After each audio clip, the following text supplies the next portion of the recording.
నేను చాలామంది యువకులు నాతో మాట్లాడుతుంటే నేను వాళ్ళని మామూలుగా అడగడం జరిగింది.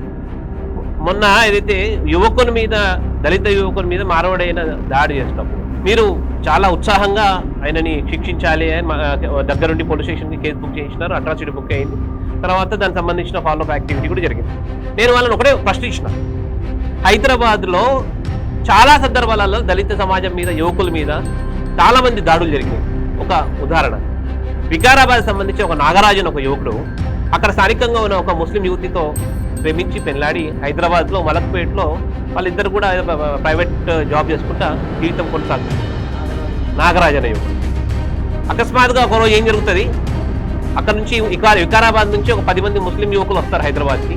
ఇక్కడ మలక్పేటలో ఉన్న ఎంఐఎం సంబంధించిన నాయకులతోని వాళ్ళకి పరిచయం ఉంటుంది. వాళ్ళు ఒక ప్రణాళికబద్ధంగా ప్లాన్ చేసి ఆ నాగరాజు అనే యువకుని నడి రోడ్డు మీద కత్తులతో పొడిచి చంపేస్తారు. ఆ రోజు నేను అడిగిన భారతీయ జనతా పార్టీకి సంబంధించి ఎస్సీ మోర్చా నాయకులు అందరూ కూడా ఇన్వాల్వ్ అయ్యి మళ్ళీ కేసు బుక్ అయింది తప్ప, ఆ రోజు ఎక్కడ కూడా ఈ ఎస్సీ నాయకులు ఎవరెవరైతే ఉన్నారో ఈ ఎస్సీ నాయకులు ఎవరు కూడా అరే నాగరాజు అనే ఒక యువకుడు దళిత యువకుడు కదా, మరి ఆయన పక్షాన మాట్లాడాలి కదా, ఎవరు మాట్లాడాలి.